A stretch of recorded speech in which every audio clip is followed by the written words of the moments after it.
मेरा नाम भारती है। मैं अपने माँ बाप की इकलौती बेटी हूँ।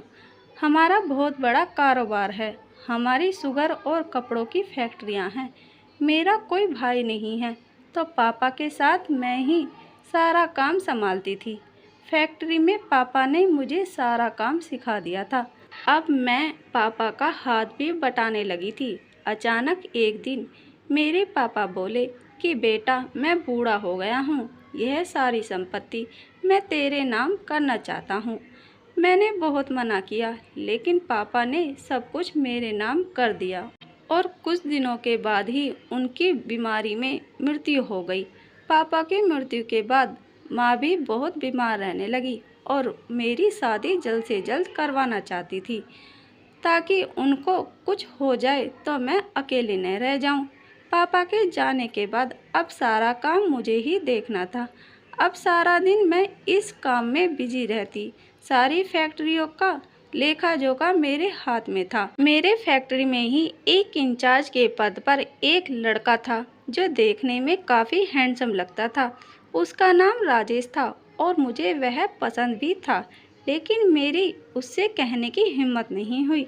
लेकिन अब माँ की ख्वाहिश को भी पूरा करना था, तो मैंने उसे एक बार अपने ऑफिस में बुलाया और उससे अपने दिल की बात कह दी। उसने तुरंत तो हाँ नहीं बोला, लेकिन कुछ दिनों के बाद उसने हाँ बोल दिया। तब मैं यह बात अपनी माँ को बताई तो वह बहुत खुश हुई। लेकिन राजेश से मैंने एक शर्त रखी कि शादी नॉर्मल तरीके से होगी। कोई भी आपका परिवार वाला हमारी शादी में नहीं आएगा और आप मेरे होने वाले पति होंगे, तो यह सारी संपत्ति के मालिक भी आप होंगे। तो आप मेरे साथ घर में ही रहेंगे, क्योंकि मैं नहीं चाहती कि कोई मेरी संपत्ति पर नज़र गड़ाए। बहुत ही सिंपल तरीके से शादी होने के बाद राजेश मेरे घर में आ ही गया। सुहागरात की पहली रात थी। राजेश मुझसे बोला कि मैं आपको एक सच्चाई बताना चाहता हूँ। आप मुझसे गुस्सा मत करना, क्योंकि यह मेरी ज़िंदगी की सबसे बड़ी सच्चाई है। मैं आपसे बहुत प्यार करता हूँ, लेकिन मैं आपको बच्चा नहीं दे सकता। मैं एक नामर्द हूँ। यह बात सुनकर मुझे बहुत दुख हुआ। फिर भी मैंने वह उसको स्वीकार कर लिया और अपनी ज़िंदगी राजेश के साथ गुजारने लगी। लेकिन मुझे कभी कभी एक बच्चे की कमी महसूस होती थी कि हमारा कोई बच्चा नहीं है। लेकिन राजेश के प्यार के सामने मैं सब कुछ भूल जाती थी। फिर मैं राजेश से एक बच्चा गोद लेने की बात कही तो राजेश बोला कि अगर आपको बुरा ना लगे तो एक बात कहूँ। मैं बोली, हाँ कहो। उसने कहा कि मेरी एक बहन है जिसका पति मर चुका है और उसकी आर्थिक स्थिति बहुत खराब रहने लगी है। उसका एक बेटा भी है, उसको कोई पालने वाला नहीं है और वह काफ़ी छोटा है। अगर आप बोलो तो उस बच्चे को गोद ले लेते हैं। यह सुनकर मैं खुश हुई और हाँ बोल दिया। अगले दिन ही राजेश की बहन अपने बच्चे के साथ घर आ गई और बोली कि मैं अकेली हूँ, कुछ दिन बच्चे के साथ मुझे भी यहीं रहने दो। मैं एक आया के तौर पर उसकी देखभाल करूँगी। मैंने बच्चे को जब देखा तो उसे बहुत प्यार किया और अपने पास रखने लगी और अपनी आधी संपत्ति का मालिक भी बना दिया। उसकी ज़रूरत का सब सामान मैं लेकर आई थी और वह रात भर मेरे पास ही रहता था। एक दिन मैं बच्चे को नहला रही थी। मैंने देखा बच्चे की टांग पर एक काले रंग का निशान देखा। ऐसा ही निशान राजेश की टांग पर भी था। शुरू में मुझे थोड़ा शक हुआ, लेकिन फिर मैं इग्नोर कर दिया। लेकिन कुछ समय बाद मुझे दाल में कुछ काला लगने लगा, क्योंकि रात में बच्चा जब भी रोता तो राजेश उसे लेकर अपनी बहन के पास चला जाता और वहीं सो जाता था। एक दिन मैं राजेश को ढूंढ रही थी। राजेश कहाँ हो? उधर से आवाज़ आई। मैं बहन के साथ बैठा हूँ, आप कुछ खाना बना लो। मैंने खाना बनाया और अचानक से मेरे दिमाग में आया, चलो मैं भी उनके साथ बैठकर खाना खाती हूँ। जैसे ही मैं उनके रूम के पास पहुंची, तभी मेरे कानों में राजेश की बहन की आवाज़ सुनाई दी कि अब बस भी करो, रात से तीसरी बार कर रहे हो। कहीं तुम्हारी दूसरी पत्नी आ गई तो क्या करोगे। तभी मुझे राजेश की ज़ोर ज़ोर से हंसने की आवाज़ आने लगी। अरे वह तो पागल है, उसे तो सिर्फ बच्चे से ही फुर्सत नहीं। देखा ना कैसे हमारे बच्चे को इतनी बड़ी इंडस्ट्री का मालिक बना दिया और हमारी भी लाइफ सेट हो चुकी है।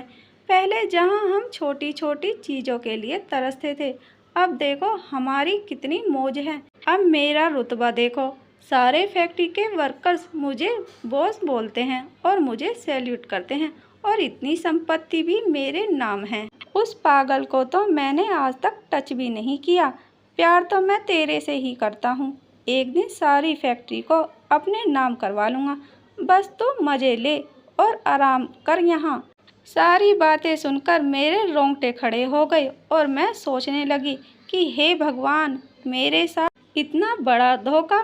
फिर मैंने इसको सबक सिखाने के लिए प्लान बनाया। फिर पहले मैंने अपने वकील को फ़ोन किया, वकील से बात की कि बच्चे को कानूनी तौर पर मुझे अपना बनाना है और जितनी भी प्रॉपर्टी मैंने राजेश को दी है वह अपने नाम करनी है। आप सारे डॉक्यूमेंट तैयार रखो, जो भी पैसा लगेगा वह आपको मिल जाएगा। वकील ने यह सारे डॉक्यूमेंट एक हफ्ते में बना दिए और बोला कि इन डॉक्यूमेंट पर राजेश के कुछ जगह पर सिग्नेचर लगेंगी। मैंने कहा कि ठीक है, मैं कल तक राजेश के सिग्नेचर लेकर आपके सारे डॉक्यूमेंट देती हूँ। इसके बाद मैं 3 थालियों में खाना लेकर जाती हूँ और प्यार से बोलती हूँ कि लो खाना खा लो, और दोनों को बोला कि एक सरप्राइज़ है आप लोगों के लिए। तभी राजेश बोला, जल्दी बताओ क्या बात है। मैंने बोला कि सारी प्रॉपर्टी आपके नाम कर रही हूँ, मैं एक और फैक्ट्री खोल रही हूँ, उस फैक्ट्री को खड़ा करने की जिम्मेदारी मैं लेती हूँ, आप इन फैक्ट्री को संभालना। मेरी बात सुनने के बाद दोनों मन ही मन बड़े मुस्कुरा रहे थे। उन थालियों में मिठाइयों का डिब्बा और खाना था। खाना खाने के बाद मैंने उसको एक मिठाई का टुकड़ा दिया और डॉक्यूमेंट पर उसकी सिग्नेचर लेने के लिए उसके सामने डॉक्यूमेंट रखे और मैंने बड़ी ही चालाकी से बोला, जानू जल्दी साइन कर दो, अभी बस 20-25 मिनट में इन्हें जमा करना है, अभी वकील साहब भी आने वाले होंगे। अब राजेश एक हाथ से मिठाई खा रहा था और दूसरे हाथ में कागजों पर साइन कर रहा था। वह प्रॉपर्टी के लालच में इतना अंधा हो गया था, उसने पढ़ा ही नहीं उन पर क्या लिखा है। साइन करवाने के बाद मैंने सारे डॉक्यूमेंट तुरंत ही वकील के हवाले कर दिए, जो कि घर पर आ चुका था। उसने सारा डॉक्यूमेंट ठीक से चेक किए और बोला कि हाँ सब कुछ सही है और वो चला गया। उसके बाद मैंने राजेश के गालों पर थप्पड़ बरसाने शुरू कर दिए। वह एकदम से चौंक गया, उसे कुछ भी समझ नहीं आया और मैंने उसे बुरा भला कहते हुए बहुत कुछ सुनाया और उसकी सच्चाई उसके सामने खोल कर रख दी। यह सब सुनने के बाद राजेश और उसकी झूठी बहन का पर्दाफाश हो चुका था और मैंने उन दोनों को तुरंत ही इस घर से निकल जाने के लिए बोल दिया कि अपना बोरिया बिस्तर बांधो और इस घर से दफ़ा हो जाओ। और जब तुम मिठाई खाते हुए साइन मार रहे थे, वह सारे प्रॉपर्टी जो मैंने तुम्हें दी थी वह मैंने वापस ले ली है और तूने साइन भी कर दिए हैं। अब उन दोनों के चेहरे का रंग उड़ गया और वो मेरे पैर पकड़कर माफ़ी मांगने लगे, लेकिन मैंने उन्हें लात मारकर दूर कर दिया। मैंने उनसे बोला कि तुम दोनों को 5 मिनट का समय देती हूँ, यहाँ से निकलो वरना अभी पुलिस को बुलाती हूँ। वह दोनों जाते जाते बच्चे को उठाने लगे। मैंने बोला, बच्चा यहीं पर छोड़ दो, क्योंकि अब यह कानूनी तौर पर मेरा बच्चा है। इसके डॉक्यूमेंट भी मैंने साथ में ही बनवा लिए थे। और दोनों महलनुमा घर छोड़कर चले गए और अपनी उस झुग्गी में रहने को मजबूर हो गए। अगले दिन मैंने उसको काम से भी निकाल दिया। इसलिए दोस्तों कहते हैं कि बुरे काम का बुरा नतीजा ही होता है। झूठ बोलकर आप लंबे समय तक नहीं रह सकते। तो दोस्तों आपको हमारी कहानी कैसी लगी हमें कमेंट करके ज़रूर बताइए। कहानी पसंद आई हो तो प्लीज़ लाइक और शेयर करना बिल्कुल भी न भूलिए और इस तरह की कहानी सुनने के लिए हमारे चैनल को सब्सक्राइब ज़रूर कीजिएगा।